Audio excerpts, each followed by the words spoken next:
तो साथियों हम लोग सॉल्व कर रहे थे ये दृष्टि आईएएस का टेस्ट सीरीज। आपके आने वाले एग्जाम बीपीएससी और यूपीपीसीएस से रिलेटेड बहुत ही महत्वपूर्ण प्रश्न थे दोस्तों, एक से बढ़कर एक प्रश्न।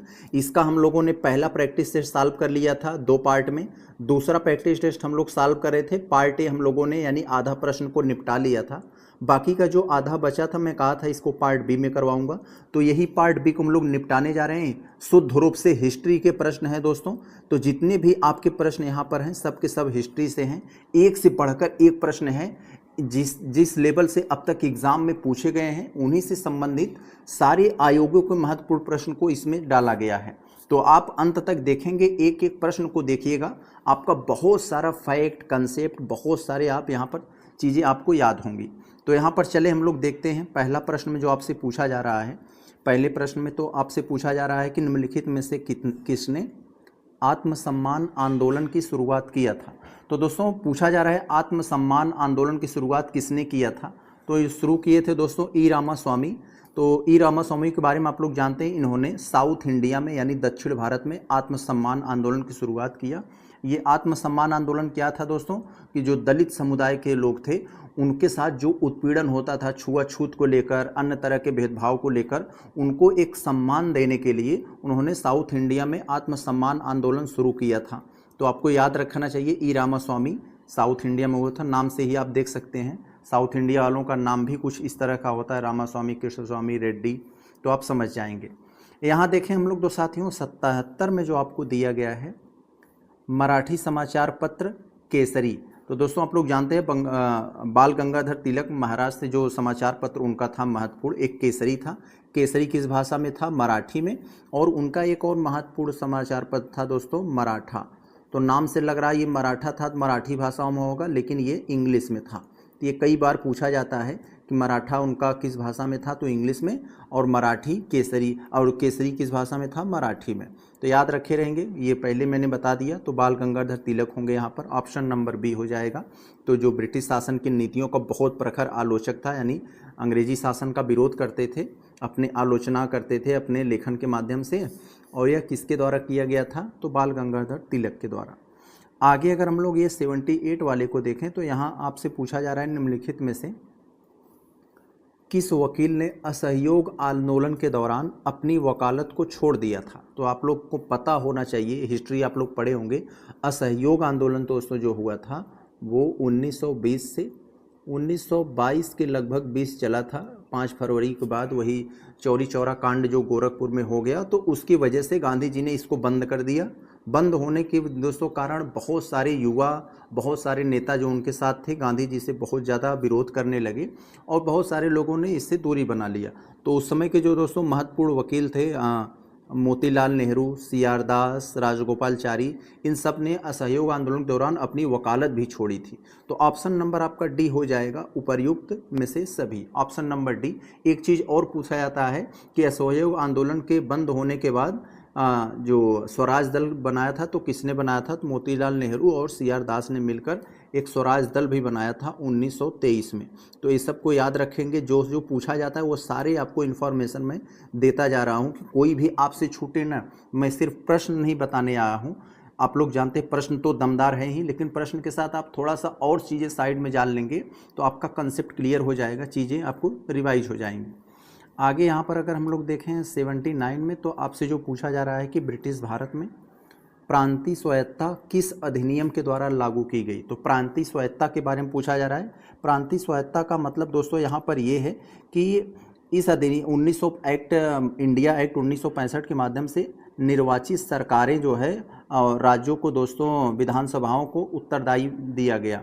तो यहाँ इंडिया एक्ट 1935 के माध्यम से प्रांतीय स्वायत्ता ब्रिटिश भारत में प्रांतीय स्वायत्ता दिया गया था। तो ऑप्शन नंबर यहाँ आपका सी हो जाएगा।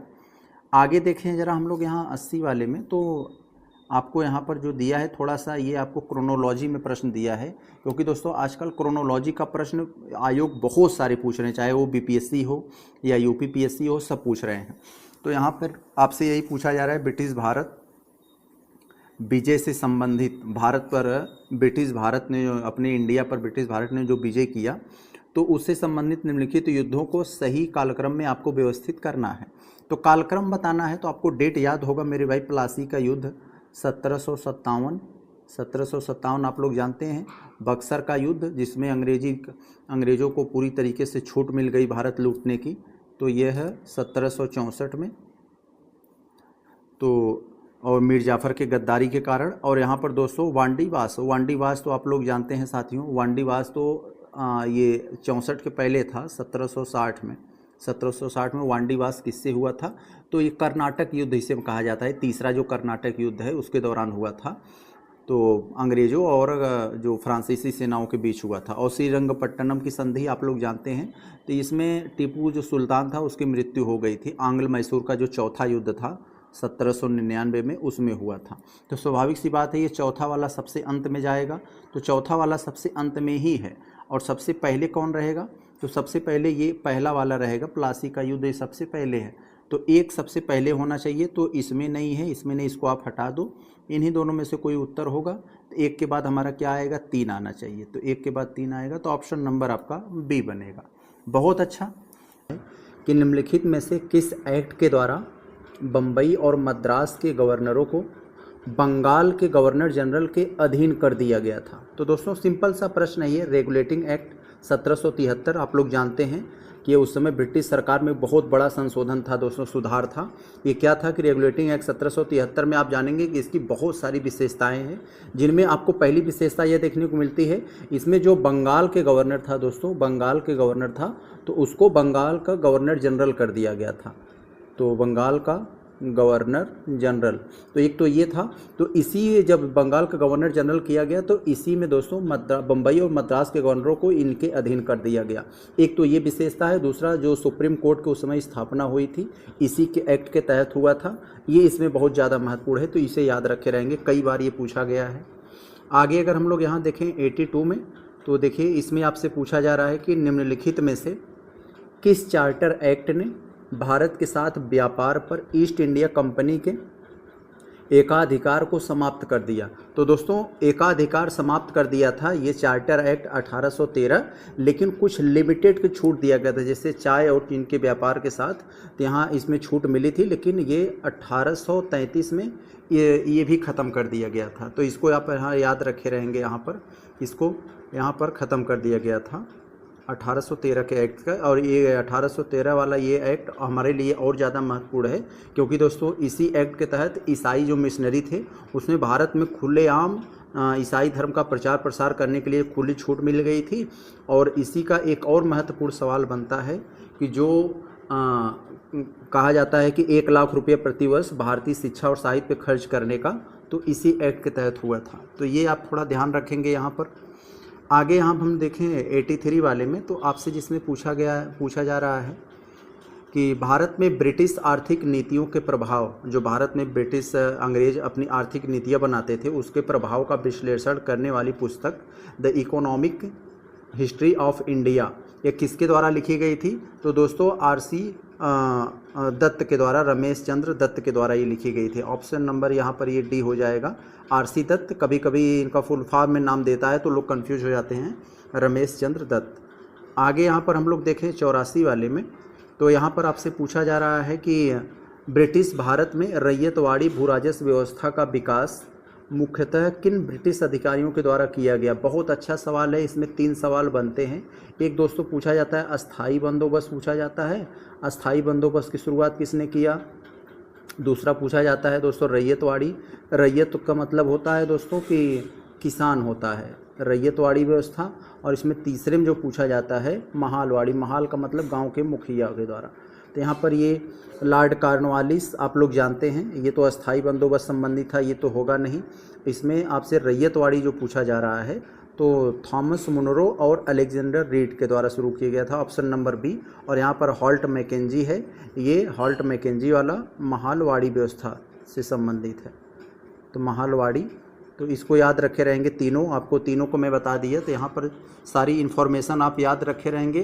तो एक ऑप्शन को देखकर आप उसको ये मत डिसाइड किया करो हमने सीख लिया। ऑप्शन आपको सिर्फ एक तरह का आपको कन्फ्यूज़न दूर करता है, लेकिन आप उसके जितने सारे ऑप्शन हैं उसको अगर देखेंगे तो आपका कंसेप्ट बढ़ाता है, आपके सोचने का तरीका को बढ़ाता है। आगे अगर हम लोग देखें 85 वाले में, तो यहाँ थोड़ा सा आपको देखना पड़ेगा। देखें, देखने में तो बड़ा है लेकिन इसमें कोई दम नहीं है। यहाँ पर मॉन्टेग्यू चेम्सफोर्ड आप लोग जानते हैं। अरे यार ये कहाँ से आ गया है, इसको थोड़ा सा काटना पड़ेगा तो और छोटा करें। तो यहाँ आपको दिया गया है दोस्तों, मॉन्टेग्यू चेम्सफोर्ड सुधार के संदर्भ में इस आपसे प्रश्न पूछा जा रहा है। इसके बारे में आप लोगों ने बहुत पढ़ा होगा, जिसे हम लोग MC सुधार बोलते हैं। कथनों पर विचार करना है और बताना है कि कौन सा हमारा इसमें सही है। तो ज़रा देखें हम लोग, इसमें कह रहे हैं दोस्तों यहाँ पर आरक्षित विषयों का प्रशासन विधान परिषद के प्रति उत्तरदायी मंत्रियों द्वारा किया जाता था। तो ये यहाँ पर गलत है, क्योंकि दोस्तों आरक्षित नहीं, जो यहाँ रिजर्व की बात किया गया है। जो अनरिजर्व विषय थे, जो आरक्षित नहीं थे, उनका प्रशासन विधान परिषद के प्रति उत्तरदायी मंत्री द्वारा किया जाता था, इसलिए यह गलत हो गया। ये गलत हुआ तो पक्का है ये, और ये आपका उत्तर तो नहीं हो सकते। तो आप तुक्का भी लगाने के लिए तैयार हो गए हो, क्योंकि आप 50-50% तैयार हो। गवर्नर जनरल को 8 सदस्यों वाली कार्यकारी परिषद का सहायता दी जानी थी, जिसमें 3 भारतीय होने चाहिए थे। जी बिल्कुल, दोनों के दोनों, ये दूसरा वाला आपका बिल्कुल सही है, सेकंड वाला। तो कह सकते हैं हमारा डी हो जाएगा, ऑप्शन नंबर डी। आगे चले, हम ऐसे ही देखते जाएं तो हमें मिल जाएगा, सब क्लियर होगा।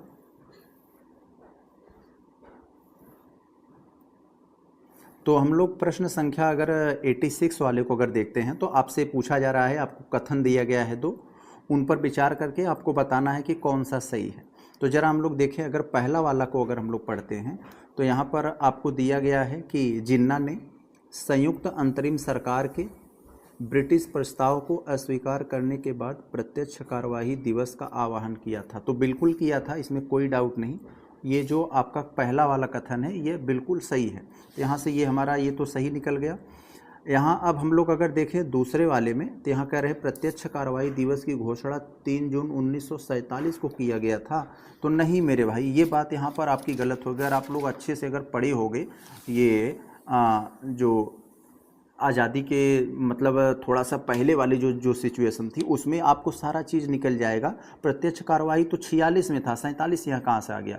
तो वहाँ जैसे ही आपने देखा तो 16 अगस्त 1946, 16 अगस्त 1946, 47 देखते ही आपका यहाँ पर दिमाग ख़राब हो जाना चाहिए कि यहाँ ये नहीं हो सकता। बाकी डेट नहीं याद हो तो चल जाएगा, तो ये नहीं होगा, तो ऑप्शन नंबर आपका ए बनेगा। आगे अगर हम लोग यहाँ पर देखें 87 वाले को, तो यहाँ आपसे जो पूछा जा रहा है कौन सा स्वदेश आंदोलन के परिणाम थे। तो स्वदेश यहाँ पर कई किताब में यहाँ पर स्वदेशी आंदोलन पूछा जा रहा है। आप लोग जानते हैं जब बंगाल विभाजन हुआ था तो उस समय स्वदेशी आंदोलन 1905 में हुआ था।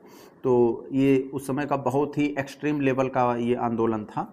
तो इसमें क्या परिणाम हुआ, स्वदेशी आंदोलन जो हुआ, उन्होंने बंगाल विभाजन किया, स्वदेशी आंदोलन हुआ, तो इसका परिणाम क्या निकला। तो इसका परिणाम दोस्तों बहुत सारा निकला था। राष्ट्रीय शिक्षा परिषद की दोस्तों स्थापना भी हुई थी।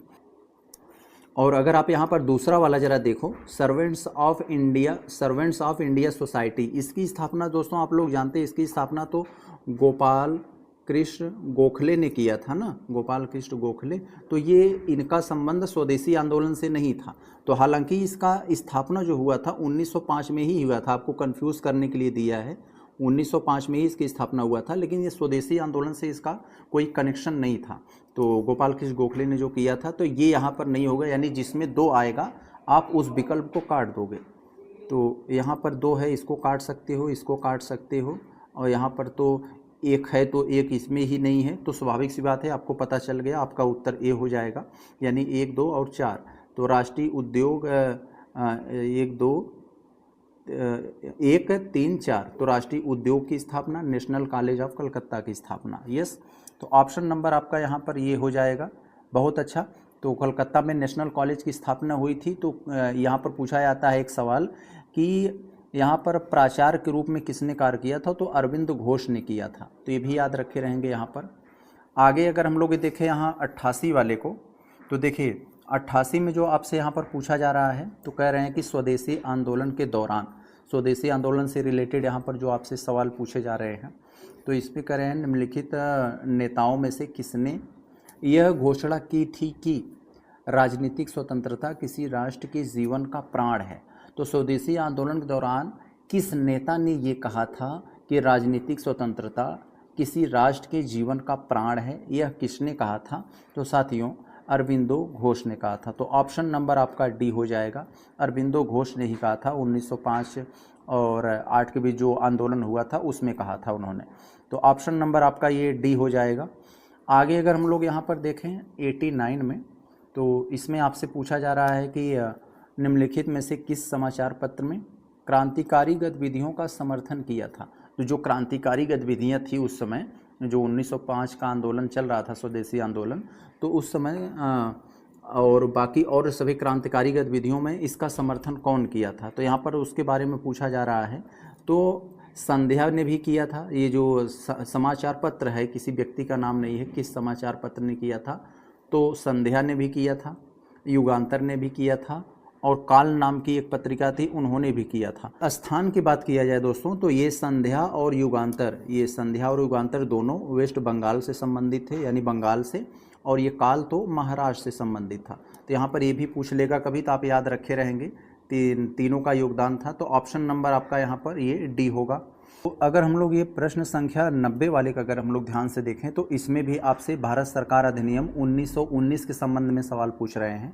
तो भारत सरकार अधिनियम 1919 के संबंध में कौन सा कथन सही है, तो कौन सा कथन सही है ये आपसे यहाँ पर पूछा जा रहा है। तो पहले वाला अगर हम लोग स्टेटमेंट को देखें तो कह रहे हैं इस अधिनियम ने प्रांतों में, तो प्रांतों में पूर्णतः उत्तरदायी शासन व्यवस्था की शुरुआत की। तो आप लोग थोड़ा सा दिमाग लगाओगे, क्या 1919 वाले अधिनियम में पूरी कंप्लीटली उत्तरदायी शासन, रिस्पॉन्सिबल गवर्नमेंट का शुरुआत कर दिया था अंग्रेज़ों ने? तो नहीं मेरे भाई, ये तो लगभग आया 1935 वाले एक्ट में ना, तो ये कहाँ से आ जाएगा, तो ये गलत हो जाएगा आपका। दूसरे वाले का अगर हम लोग यहाँ देखें तो इस अधिनियम ने केंद्रीय स्तर पर विषयों को आरक्षित और हस्तांतरित श्रेणियों में विभाजित किया था। तो मेरे भाई यहाँ भी आधी अधूरी जानकारी है, क्योंकि दोस्तों विषयों को यह विभाजन केवल प्रांतीय स्तर पर था, केंद्रीय स्तर पर नहीं था। तो यहाँ पर ये गलत भी हो जाएगा ये, यानी दोनों के दोनों इनके गलत हो गए, कोई सही नहीं निकला।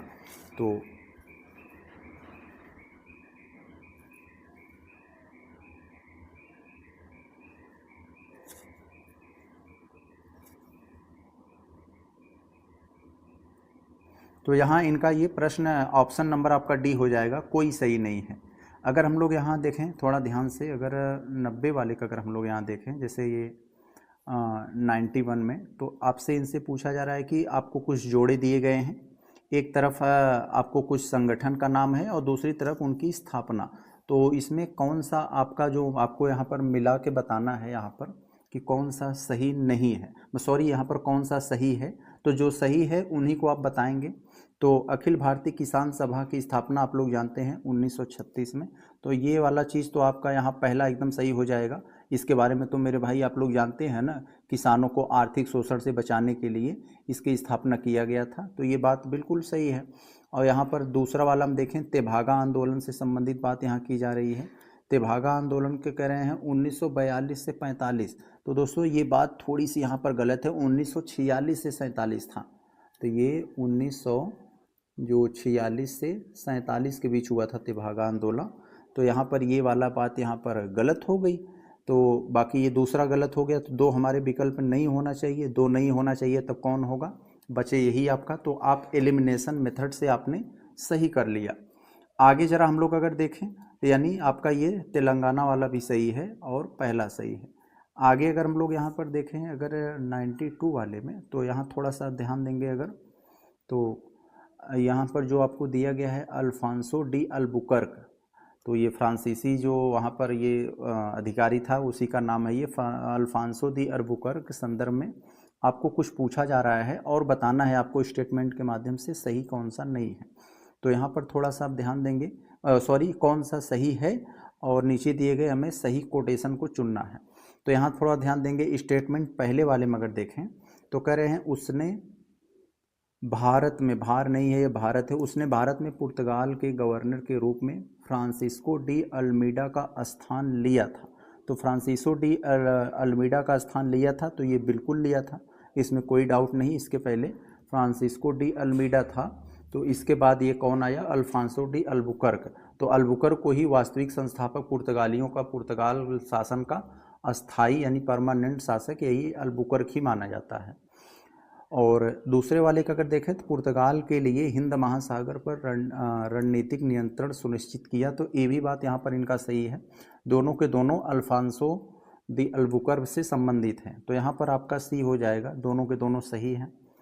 अगर हम लोग यहाँ देखें 93 वाले में, तो इसमें आपको यहाँ पर देखना पड़ेगा कि मिलान से संबंधित है, और हम लोग जानते हैं मिलान से संबंधित सवाल बड़े ही मज़ेदार होते हैं, थोड़े से ही इन्फॉर्मेशन में वो सॉल्व हो जाते हैं, हमें ज़्यादा उसमें एफर्ट्स नहीं लगाने पड़ते। तो यहाँ पर अगर हम लोग देखें, यहाँ पर जो पहली आपकी जो सूची है, दूसरी है, पहली में आपको कुछ विद्रोह दिए गए हैं, दूसरी में उनका कालखंड है, मिलाकर हमें बता देना है। तो यहाँ साथियों आपको एक एक करके चुनना होगा, नहीं तो आप अगर देखेंगे नहीं तो गड़बड़ हो जाएगा। तो यहाँ पर देखें तो पहाड़िया विद्रोह जो सबसे ज़्यादा आप क्लियर हो उसी के पास पहले चलो आप, तो आसानी से आपका क्लियर हो जाएगा। तो यहाँ पर ऐसे मान लो, यहाँ पर ए है, यहाँ पर बी है, यहाँ सी है, यहाँ डी है, ऐसे मान लो तो गलत नहीं होगा। तो देखें संथाल विद्रोह तो हम लोग जानते हैं दोस्तों 1955-56 के आसपास, ये तो कोल विद्रोह हम सबसे ज़्यादा क्लियर हैं। कोल विद्रोह कब हुआ था दोस्तों, ये तो 1831 के आसपास हुआ था। तो यानी डी वाला हमारा 4 के पास रहेगा, तो डी वाला 4 के पास देख रहे हैं, केवल एक के पास है और किसी के पास नहीं है। तो अगर हम लोग यहाँ देखें तो ये हमारा यही हो जाएगा, क्योंकि और इन तीनों में नहीं है। एक चीज़ हम और सबसे ज़्यादा क्लियर हैं संथाल विद्रोह के बारे में, तो संथाल वाले का अगर हम लोग देखें तो 1955-56 के बीच ये भी हुआ था। बाकी के बारे में आप नहीं जानते हैं तो कोई बात नहीं, लेकिन ये दो बहुत ज़्यादा महत्वपूर्ण हैं, आपके सामने से कई बार गुजरे होंगे, तो इनको आपको पता होना चाहिए। तो यहाँ से अगर हम लोग देखें तो ये आपका 2 बन गया, तो यानी एलिमिनेशन से हमको तो उत्तर मिल गया, लेकिन बाकी और मिलाना चाहें तो आप मिला सकते हैं। यहाँ पर ये दूसरे के पास चला जाएगा और एक बचा है ये यहाँ चला आएगा। क्लियर है। तो अब हम लोग यहाँ पर ये क्वेश्चन 94 वाले का अगर देखें तो यहाँ देखिए आपको एक बहुत ही अच्छा सा कंसेप्चुअल सवाल यहाँ पर पूछा जा रहा है। कह रहे हैं कि स्वामी दयानंद सरस्वती जिन्होंने आर्य समाज की स्थापना किया था, तो आर्य समाज आंदोलन जो उन्होंने किया था तो उसकी नेचर, उसकी प्रकृति कैसी थी, तो उसका प्रकृति का सबसे अच्छा वर्णन कौन सा हमारा ऑप्शन कर रहा है, इसके बारे में हमें बताना है। तो क्या यह स्वरूप और विषय वस्तु में क्रांतिकारी था? ऐसा नहीं था मेरे भाई। स्वरूप में सुधारवादी, लेकिन विषय वस्तु में पुनरुत्थानवादी, ये भी यहाँ पर नहीं था, ये भी गलत है। यहाँ स्वरूप में पुनरुत्थानवादी था, यानी उसके जो स्वरूप था पुनरुत्थानवादी था, लेकिन विषय वस्तु में सुधारवादी, ये बात यहाँ पर बिल्कुल सही फिट बैठ रही है। तो ऑप्शन नंबर यहाँ आपका यहाँ पर सी होगा। आगे अगर हम लोग देखें 90 यहाँ क्या खुल रहा है यार, तो यहाँ 95 वाले को देखें तो आपसे पूछा जा रहा है किसने भारत में फराजी आंदोलन की स्थापना किया था। तो यहाँ आपको जो फराजी आंदोलन से संबंधित बात पूछी जा रही है, तो यहाँ पर इससे बताना है फराजी आंदोलन की स्थापना किसने किया था। तो सिंपल है मेरे भाई, आप लोग पढ़े होंगे, हाजी शरीतुल्लाह ने किया था। ऑप्शन नंबर आपका यहाँ पर ये बी हो जाएगा, डी। आगे देखें तो यहाँ जो आपसे जो यहाँ पर पूछा जा रहा है 96 वाले में, तो आपसे यहाँ पर कह रहे हैं कि कौन सा औपनिवेशिक भारत में इल्बर्ट बिल विवाद के मामले में सबसे अच्छा वर्णन करता है। तो इल्बर्ट बिल विवाद तो आप लोग दोस्तों कई बार पढ़े होंगे, आपके सामने से कई बार ये चीज़ गुजरा होगा, तो आप इससे बड़े अच्छे से परिचित होंगे। 1883 के जो इल्बर्ट बिल विवाद वाला मामला था, ये क्या था, एक नस्ली भेदभाव की तरह था कि एक इल्बर्ट ने जो लेकर आया था बिल, कहा कि अब जो भारतीय न्यायाधीश हैं वो अब अंग्रेज़ों को भी सुनवाई करेंगे। तो अंग्रेज़ इस बात से खफा हुए, वो करे तो ये तुच्छ और काले लोग हम लोगों का न्याय करेंगे, इनके ये हमें दंड देंगे, तो इसके द्वारा वो इसका विरोध कर रहे थे। तो यहाँ पर ये इल्बर्ट बिल विवाद यही था। तो इसमें क्या था मामला, तो आप लोग इतना जानते ही समझ गए होंगे कि औपनिवेशिक न्यायिक प्रणाली में नस्ली भेदभाव को उजागर किया था, ऑप्शन नंबर बी। आगे जरा हम लोग देखें फिर यहाँ 97 में, तो यहाँ आपसे जो पूछा जा रहा है थोड़ा सा देखना पड़ेगा, छोटा करना पड़ेगा, नहीं तो स्क्रीन पर यहाँ पर नहीं आ पाता है। तो 1911 में बंगाल विभाजन के निरस्तीकरण, यानी जो बंगाल विभाजन का आप लोग जानते हैं 1905 में बंगाल विभाजन हुआ था, और फिर दिल्ली दरबार जो 1911 में हुआ था उसमें फिर बंगाल विभाजन को निरस्त किया गया था। तो उसी के संदर्भ में यहाँ पर जो स्टेटमेंट दिए गए हैं बताना है कि कौन सा हमारा सही है। तो यहाँ अगर देखें तो पहले वाले में कह रहे हैं कि यह निरस्त्रीकरण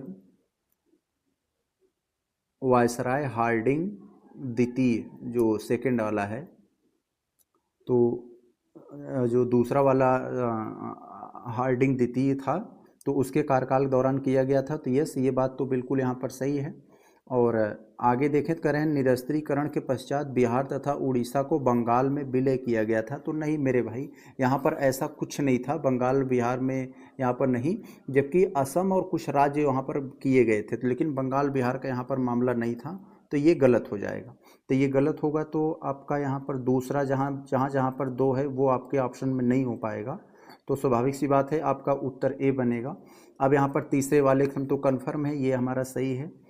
विभाजन के निरस्त्रीकरण के उपरांत राजधानी दिल्ली स्थानांतरित हो गई थी। यस, यानी जो निरस्त्रीकरण हुआ 1911 में और उसके बाद राजधानी उन्होंने बंगाल से दिल्ली बनाया। तो ये बिल्कुल फिट है। तो आपका 1 और 3 सही बन रहा है यहाँ पर, समझ गए आप। आगे चले अगर हम लोग देखें यहाँ पर अगर, तो हमारा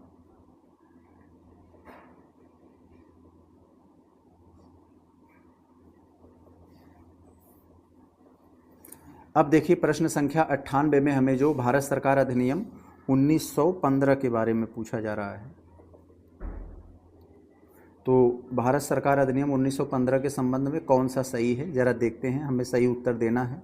तो पहले वाले में देख रहे हैं, कह रहे हैं यह अधिनियम केवल प्रत्यक्ष ब्रिटिश शासन के तहत प्रांतों पर लागू होता था और ब्रिटिश बलूचिस्तान और संथाल परगना जैसे सीमावर्ती क्षेत्रों को बाहर रखा गया था। तो ये बात दोस्तों गलत है, उनको भी साथ में लिया गया था, उनको बाहर नहीं रखा गया था। तो ये बात यहाँ पर आपका गलत हो जाता है, पहला गलत हो गया। दूसरा देखें तो इस अधिनियम ने अधिकारियों को दुश्मन की सहायता करने के संदेह में व्यक्तियों को गिरफ्तार करने का अधिकार दिया, यहाँ तक कि कुछ मामलों में मृत्युदंड भी दिया था। तो ये बात बिल्कुल सही है दूसरा वाला। तो यहाँ आपका ऑप्शन नंबर बी हो जाएगा, केवल 2। समझ गए आप। आगे यहाँ पर अगर देखें ये 99 वाले का अगर हम लोग यहाँ पर देखें तो आपसे जो पूछा जा रहा है कि क्रांतिकारी, निम्नलिखित क्रांतिकारी या षड्यंत्र, तो आपको नीचे कुछ क्रांतिकारी या षड्यंत्र आपको कुछ दिया गया है। तो इन घटनाओं को आपको एक क्रोनोलॉजी में आपको सेट करने हैं। तो कैसे सेट करेंगे, तो उसके बारे में आपके पास बहुत सारे इन्फॉर्मेशन होने चाहिए, उसका डेट से कब हुआ, कैसे हुआ, कहाँ हुआ, तो आप आसानी से कर सकते हैं। तो चले यहाँ पर हम लोग एक एक करके देखते हैं। अलीपुर संयंत्र केस, अलीपुर संयंत्र केस का दोस्तों आपने सुना होगा नाम। तो ये अलीपुर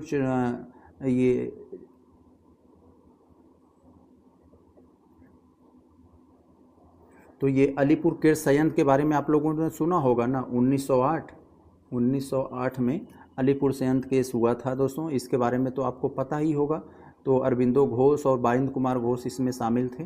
तो ये 1908। दूसरा वाला का अगर हम लोग देखें मेरठ षड्यंत्र केस के बारे में अगर हम लोग देखें तो मेरठ षड्यंत्र केस में तो 1929 में ये हुआ था ना, 1929 में ये हुआ था। और चापेकर बंधुओं ने कमिश्नर रैंड की जो हत्या की थी, तो ये तो आपको जग जाहिर है भाई, 1897 में ये हुआ था।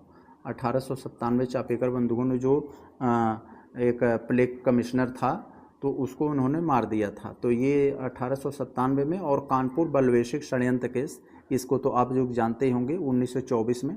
तो जांगे मुजफ्फर ये जैसे लोग थे, जो कम्युनिस्ट पार्टी उस समय दोस्तों आ रही थी अपने प्रभाव में। तो ये 1924 का ये मामला हो जाएगा आपका 1924 में। तो स्वाभाविक सी बात है, कहाँ आप इस क्रोनोलॉजी में कैसे रखेंगे। तो सबसे पहले कौन हुआ होगा, तो सबसे पहले यही हुआ होगा हमें लगता है, ये तीसरा वाला, और कोई यहाँ पर तो नहीं है। तो तीसरा वाला होगा, तो ये आप काट दीजिए, ये इन्हीं दोनों में से कोई होगा। अब देखिए इसके बाद सबसे अंत में कौन होगा। तो सबसे अंत में मेरे भाई यही 29 वाला हो जाएगा, मेरठ वाला, यानी 2 सबसे अंत में होगा।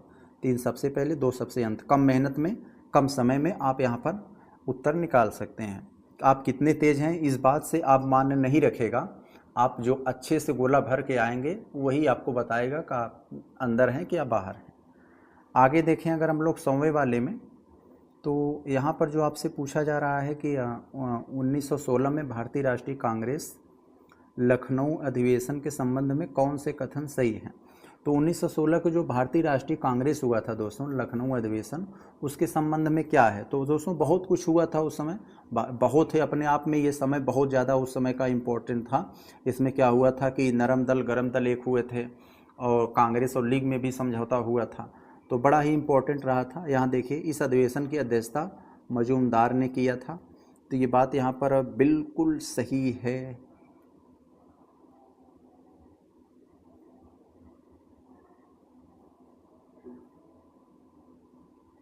तो अगर हम लोग पहले वाले स्टेटमेंट को देखें तो कह रहे हैं कि इस अधिवेशन की अध्यक्षता मजूमदार ने की थी, तो बिल्कुल मेरे भाई एससी मजूमदार ने किया था। और दूसरे वाला को देखें तो इस अधिवेशन का लगभग 1 दशक बाद नरमपंथियों और गर्मपंथियों का पुनर्मिलन हुआ था। वही मैंने बताया ना कि जो 7 में वो लोग अलग हो गए थे 1907 में, फिर 16 में जाके एक हुए थे। तो यहाँ पर ये दोनों के दोनों सही हैं, हमारा ऑप्शन सी बनेगा। और 101 वाले का अगर हम लोग यहाँ देखें तो जिसमें आपसे पूछा जा रहा है कि 1920 के दशक के दौरान वामपंथी कट्टरवादियों की निम्नलिखित में से कौन सी मांगे या विचार था। तो वामपंथी राष्ट्रवादी थे, तो उनकी कौन सी मांगे थी। तो पूर्ण स्वराज, यानी पूर्ण स्वराज हमारा वामपंथी मतलब जो थोड़ा सा मेन लीड में थे, उनके जो पीछे थे, जो कह सकते हैं हम एक तरह से मोटा मोटा कह सकते हैं गरम दल वाले जो थे, तो इनका ये मानना था कि हमें पूरी आज़ादी मिले, न कि डोमिनियन स्टेट। तो ये पहला वाला ये तो हो जाएगा, ये क्लियर है। औपनिवेशिक विरोध यानी अंग्रेज़ों का, अंग्रेजी शासन का विरोध और सामाजिक न्याय का समन्वयन, यस दोनों है, ये भी हो जाएगा। स्वराजवादियों और अपरिवर्तनवादियों दोनों की आलोचना, यानी जो स्वराज की मांग कर रहे थे उनका भी विरोध करते थे, और जो बिना परिवर्तन कुछ किए उसी ढर्रे पर चल रहे थे उनका भी विरोध करते थे। तो यानी तीनों हो जाएगा, ऑप्शन नंबर डी आपका होगा यहाँ। तो प्रश्न संख्या 102 वाले का अगर हम लोग देखें तो यहाँ जो आपसे पूछा जा रहा है वर्ष 1930 के, ये क्या है, रासन नहीं, ये धरसना नामक स्थान है। तो यहाँ पर ध है, धरसना नामक स्थान पर जो सत्याग्रह हुआ था उसके संदर्भ में पूछा जा रहा है कौन सा कथन सही है। तो गांधी जी ने किया था ना तो उस समय, तो वही यहाँ पर बात होने जा रही है। धरसना नामक स्थान पर एक सत्याग्रह हुआ था, गांधी जी ने जो किया था। हम लोग पहला वाला स्टेटमेंट देखें तो देखिए क्या कह रहे हैं, कह रहे हैं इसका नेतृत्व, यानी जो धरसना नामक स्थान पर जो सत्याग्रह हुआ था 1930 में, कह रहे हैं इसका नेतृत्व महात्मा गांधी के द्वारा किया जाना था, लेकिन अंत में सरोजिनी नायडू ने किया। ये तो बिल्कुल सही है। तो कह रहे हैं इसका नेतृत्व इसलिए किया सरोजिनी नायडू ने क्योंकि गांधी जी के स्वास्थ्य चुनौतियों का सामना करना पड़ा था। नहीं मेरे भाई, गांधी जी गिरफ्तार हो गए थे इसलिए सरोजिनी नायडू को करना पड़ा, न कि गांधी जी का स्वास्थ्य खराब हुआ था। तो यहाँ पर ये गांधी जी की इम्यूनिटी बहुत अच्छी थी, तो उनका स्वास्थ्य नहीं खराब हुआ था, उनको जेल में डाल दिया गया था, तो ये गलत। दूसरा वाला का अगर देखें तो कह रहे हैं सविनय अवज्ञा आंदोलन के तहत नमक सत्याग्रहों की श्रृंखला में अंतिम था। तो मेरे भाई ये भी यहाँ पर गलत हो जाएगा, क्योंकि सविनय अवज्ञा आंदोलन जो था यह सत्याग्रह की श्रृंखला में अंतिम नहीं था। इसके बजाय दोस्तों बहुत सारे मतलब सत्याग्रह इसमें हुए, कर्नाटक वगैरह में हुए, उड़ीसा में हुए, बहुत सारे हिस्सों पर, अन्य जगहों पर दोस्तों कई सारा जो है यहाँ पर सत्याग्रह हुआ था। तो ऐसा नहीं ये अंतिम था, तो यहाँ पर ये भी गलत हो जाएगा। तो ऑप्शन नंबर आपका डी बनेगा, यानी कोई सही नहीं है। करें कौन सा सही है, तो कोई सही नहीं है यहाँ पर। तो यहाँ 103 वाले में अगर हम लोग देखें तो थोड़ा ध्यान से देखना होगा।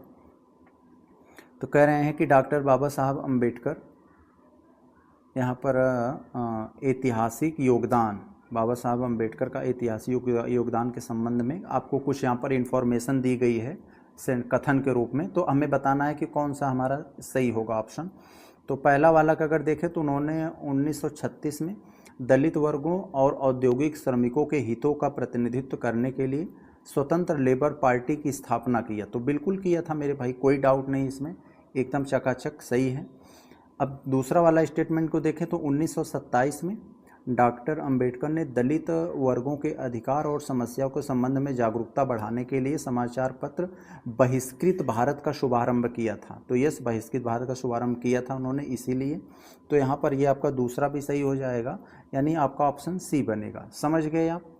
आगे देखें अगर हम लोग चौथे वाले अपना 104 वाले में, तो थोड़ा ध्यान देना। यहाँ पर आपसे जो पूछा जा रहा है, निम्नलिखित में से किस समाचार पत्र का प्रकाशन जलियांवाला बाग की घटना के बाद जनरल डायर के समर्थन में एक सार्वजनिक निधि की शुरुआत की थी। तो किसने यहाँ पर शुरू किया था, तो ये भी आपको पता होगा साथियों। यहाँ पर जो हुआ था द मॉर्निंग पोस्ट, तो एक दोस्तों समाचार पत्र था द मॉर्निंग पोस्ट। इस पत्र का प्रकाशन जलियांवाला बाग घटना के बाद जनरल डायर के समर्थन में एक सार्वजनिक निधि के रूप में शुरू किया गया था, लोगों को मदद उदर करने के बहाने। आगे देखें यहाँ पर हम लोग अगर 105वें वाले में, तो यहाँ आपसे पूछा जा रहा है कि सेन के संबंध में, सेन के बारे में आप लोग तो जानते ही होंगे। तो सूर्यसेन जिन्हें कहा जाता है, उनका पूरा नाम सूर्यसेन है, क्रांतिकारी थे। तो यहाँ पर पूछा जा रहा है कि सूर्यसेन के संबंध में कौन सा कथन सही है, तो बताना है भाई कौन सा सही है। उसके आधार पर हमें विकल्प को चुनना भी है। तो पहले वाले को देखें तो उन्होंने असहयोग आंदोलन में भाग लिया था, भाग नहीं लिया था, भाग लिया था, पार्टिसिपेट किया था। तो ये वाला आपका यहाँ पर सही हो जाएगा। यहाँ पर ये तो सही हो जाएगा पहला। तो कह रहे हैं वह उन कुछ क्रांतिकारियों में से थे जिन्हें कभी कैद नहीं किया गया। मेरे भाई कैद कई बार उन्होंने को किया गया था, ऐसा नहीं है कि उनको नहीं किया गया। 1926 में, 28 में कई बार उनको कैद किया गया था। 30 के जब गांधी जी आंदोलन चल रहे थे फिर भी उनको कैद कर लिया गया था, ऐसा नहीं है। यानी दो जहाँ पर होगा वो आपका गलत हो जाएगा, आपका उत्तर सी बनेगा। तो आप जैसे ही यहाँ ऐसा कुछ देखा करो ना, तुरंत एलिमिनेशन मेथड लगाया करो, आपका समय, आपका मेहनत सब बचेगा। तो यहाँ पर ये तीसरा वाला तो सही है। 1930 में बंगाल में चटगांव शस्त्रागार छापे का नेतृत्व किया था। तो दोस्तों प्रश्न संख्या हम लोग 106 वाले को देखें, तो यहाँ आपसे बारदोली सत्याग्रह के बारे में पूछा जा रहा है। कब हुआ था ये? 1988 में हुआ था। इसी में सरदार वल्लभ भाई पटेल को महिलाओं ने सरदान नाम से नवाजा था। तो इसके बारे में जानते हैं। तो कह रहे हैं इससे बारदोली सत्याग्रह हुआ था, तो महात्मा गांधी जी की इसमें क्या भूमिका थी, इसे आपको यहाँ पर बताना है। गांधी जी की आखिर क्या भूमिका थी इसमें? तो गांधी जी मेरे भाई वहाँ बारदोली का दौरा किया था, उन्होंने उस चीज़ को, आंदोलन को देखा और इस कारण से उन्होंने समर्थन करने के लिए एक प्रतीक कदम उठाया था, उन्होंने आपका समर्थन करने कहा था। तो यही बात है यहाँ पर। ऑप्शन नंबर आपका यहाँ पर सी हो जाएगा। आगे अगर यहाँ पर हम लोग अगर देखें तो 107 में जो पूछा जा रहा है यहाँ कि 1936 में जो अखिल भारतीय किसान सभा की स्थापना जब हुआ था, तो उस समय के इसके महासचिव के रूप में किसने भूमिका निभाई थी, ये पूछा जा रहा है। तो महासचिव दोस्तों तो NG रंगा थे। तो यहाँ पर ये तो आपका उत्तर हो गया। लेकिन अब बात आ जा रही है कि मेरे भाई अध्यक्ष कौन था, क्योंकि दो ही चीज़ पूछा जाता है। एक तो इसमें महासचिव पूछा जाता है, महासचिव तो NG रंगा हो गए। अब पूछा जाता है एक अध्यक्ष। तो अध्यक्ष कौन थे दोस्तों इसके? तो अध्यक्ष दोस्तों SSS थे। SSS का मतलब स्वामी सहजानंद सरस्वती। तो इन दोनों चीज़ों को याद रखे रहेंगे। आगे 108 वाले का अगर देखें तो जिसमें आपसे पूछा जा रहा है निम्नलिखित में से किस शासक ने रणजीत सिंह को लाहौर का गवर्नर नियुक्त किया था? ऐसा कौन सा शासक था जिसने रणजीत सिंह को लाहौर का गवर्नर नियुक्त किया? तो ये बात यहाँ पर तो जमुना शाह तो यहाँ पर यही होंगे। 1799 में रणजीत सिंह को अफ़गानिस्तान के शासक के रूप में ये और लाहौर का गवर्नर नियुक्त किया गया था। तो ऑप्शन ए, तो किस गवर्नर ने किया था,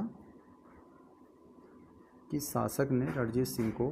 तो यही शासक था जमुना शाह। ऑप्शन नंबर आपका यहाँ पर ये हो जाएगा।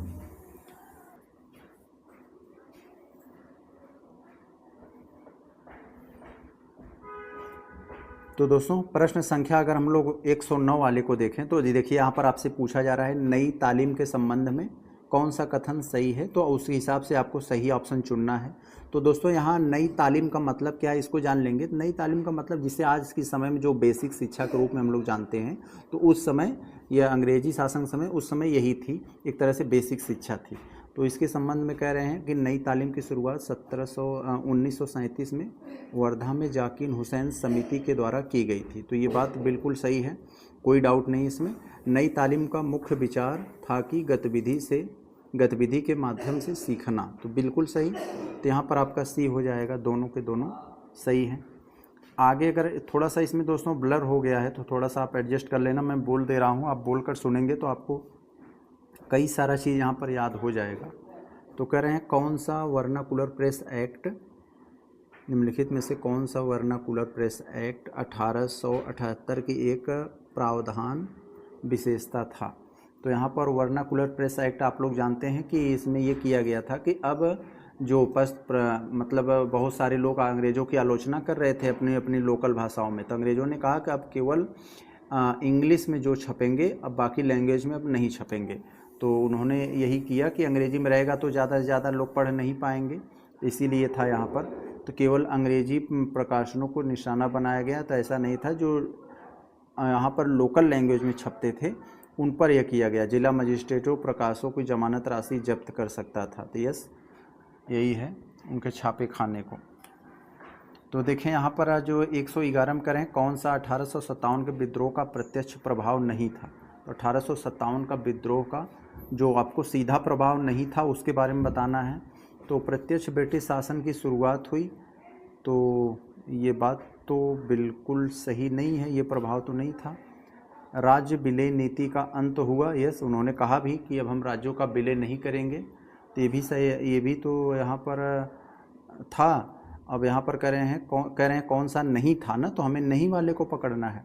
जातिगत भेदभाव का गहरा होना, तो जातिगत भेदभाव का गहरा होना, तो यस ये भी तो हुआ, तो ये भी हमारा नहीं होगा। तो राष्ट्रीय कांग्रेस का गठन, तो मेरे भाई भारतीय राष्ट्रीय कांग्रेस का गठन तो 1885 में हुआ था ना, तो 1857 को उसके विद्रोह से क्या लेना देना है। तो ये चीज़ यहाँ पर गलत है और यही आपका उत्तर होगा, समझ गए आप, क्योंकि नेगेटिव में देना था। तो यहाँ देखिए आपसे पूछ रहे हैं 12 वाले में कि कौन सा प्रमुख व्यक्तित्व वर्ष 1885 में भारतीय राष्ट्रीय कांग्रेस के प्रथम अधिवेशन में भाग लेने वाले प्रतिनिधियों में पहले बैच में शामिल नहीं था।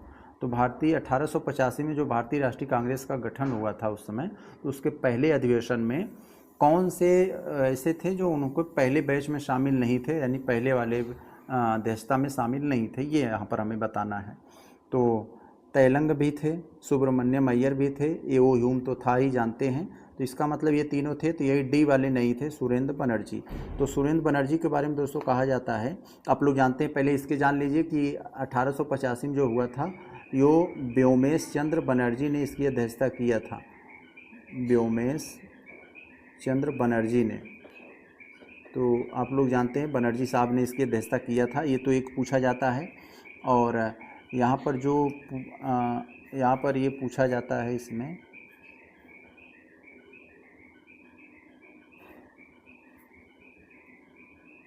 और यहाँ पर जो सुरेंद्र बनर्जी का नाम है दोस्तों, तो ये उस समय शामिल नहीं थे। तो ऑप्शन नंबर आपका यहाँ पर डी होगा। आगे देखें 13 वाले में, तो कह रहे हैं कि कौन सा विकल्प जॉन सीली के 1857 के विद्रोह के दृष्टिकोण का सबसे अच्छा वर्णन करता है। तो ये यहाँ पर हमें बताना है, यहाँ पर थोड़ा ध्यान से देखेंगे।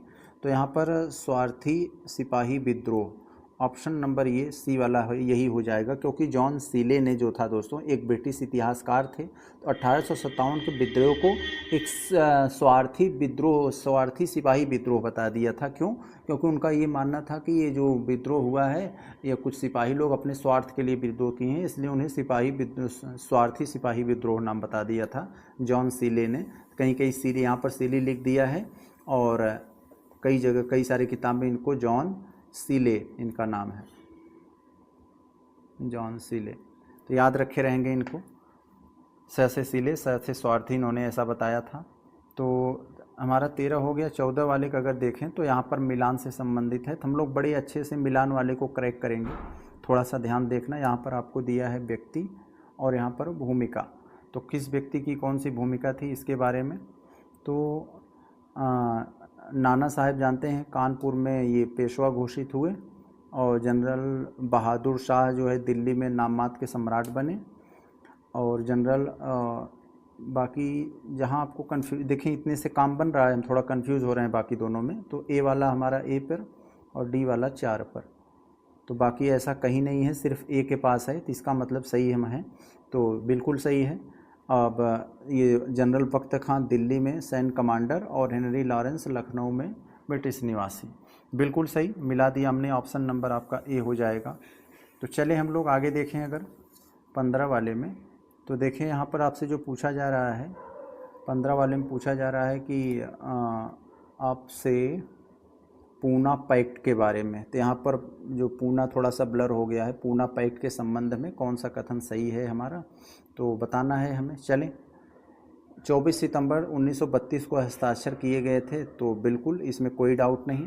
प्रांतीय विधानमंडलों में दलित वर्गों के लिए आरक्षित सीटें 148 से घटाकर 71 कर दी थी। नहीं मेरे भाई, उल्टा दे दिया है, 71 से बढ़ाकर 147-48 किया गया था। तो यहाँ पर ये गलत हो जाएगा आपका, केवल एक सही है हमारा। बहुत अच्छा। आगे अगर हम लोग 116 वाले के यहाँ पर अगर देखते हैं थोड़ा सा, तो जहाँ पर आपको दिया गया है कि घटनाओं पर विचार करें और उन्हें सबसे पहले से शुरू करते हुए कालक्रम यानी क्रोनोलॉजी में घटनाओं को हमें रखना है, शुरू से लेकर अंत तक कौन हुआ। तो यहाँ पर इन सारी चीज़ों को एक एक करके देखेंगे, तो अगर डेट याद होगा तो हम कल पाइका विद्रोह 1817 से संबंधित है दोस्तों। ये उड़ीसा में पाइका नामक स्थान पर हुआ था। तो 1817 उड़ीसा में हुआ था पाइका नामक, और रामोसी, तो यहाँ पर जो रामोसी विद्रोह है दोस्तों, तो 1822-26 के बीच में ये भी हुआ था। 1822 से और 26 के बीच में ये भी हुआ था रामोसी। तो ये मराठा राज्य के अधीन एक सैनिक सेवा में कार्यरत थे रामोसी, तो उनके राज्य के पतन के बाद इस सब के मामला वहाँ पर उभरा था। तो ये भी हो जाएगा। गडकरी विद्रोह, यस, जिन्होंने इस समय पूरे देश की गाड़ी को गट गट गट गट कर रखा है, गडकरी के बारे में सुना होगा आपने। तो ये 1844 से संबंधित है। तो 1844 में हुआ था महाराष्ट्र में। और एक विशाखापत्तनम विद्रोह, तो विशाखापत्तनम विद्रोह दोस्तों यहाँ पर ये है, तो ये 1830 के आसपास हुआ था। ये 1829-30, तो हम 30 लिख दे रहे हैं। तो इसका मतलब सबसे पहले कौन हुआ होगा, तो सबसे पहले ये 1817 वाला मामला आया होगा। तो यस, पाइका विद्रोह, तो यानी एक वाला जो है सबसे पहले यही आया होगा। तो एक कहाँ सबसे पहले है, यहाँ पर है, डी में है, और 3 सबसे अंत में होगा, गडकरी वाला 44 में है। आगे चलें अगर हम लोग देखें, 16 हो गया हम लोगों का 17 में। तो 17 वाले में अगर हम लोग थोड़ा ध्यान से देखें, एक सेकंड, यहाँ पर भी मिलाने वाला ही है, तो हम लोग मिलाते हैं भाई। यहाँ पर देखें, एक तरफ हमें युद्ध दे दिया गया है, दूसरी तरफ दूसरी सूची में वर्ष दिया गया है। तो प्रथम आंग्ल मैसूर युद्ध कब हुआ था मेरे भाई, 45-46 में हुआ था। सॉरी ये तो अंग्रेज़ों कर्नाटक का युद्ध जो हुआ था। तो प्रथम आंग्ल मैसूर युद्ध ये 1967-69 के बीच ये यहाँ पर हुआ था। द्वितीय आंग्ल मराठा युद्ध, यहाँ पर प्रथम आंग्ल मराठा युद्ध यहाँ पर ये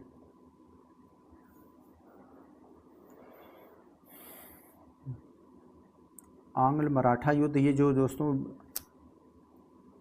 और यहाँ पर जो दूसरा वाला दिया है द्वितीय आंग्ल मराठा युद्ध, ये 1803 से 5 के संबंध में था।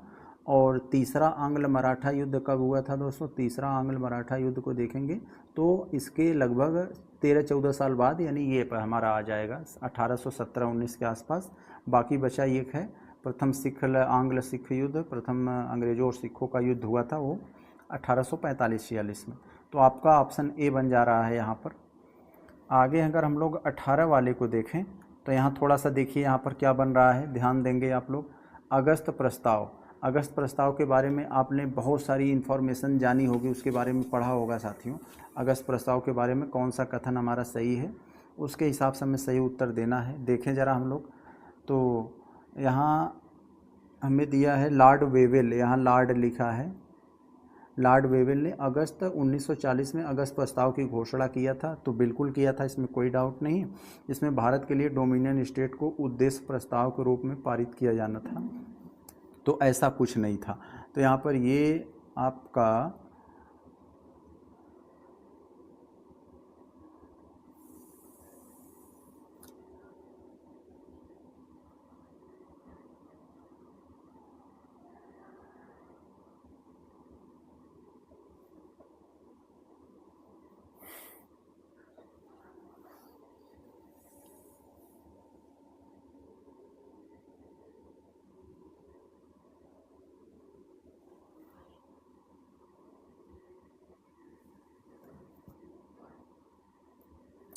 तो साथियों प्रश्न संख्या अगर हम लोग 118 वाले का अगर देखते हैं तो यहाँ देखिए आपसे जो पूछा जा रहा है कि अगस्त प्रस्ताव के संबंध में, अगस्त प्रस्ताव आप लोग जानते हैं इसके बारे में, अगस्त प्रस्ताव के संबंध में कौन सा कथन हमारा सही है उसके हिसाब से हमें सही उत्तर देना है।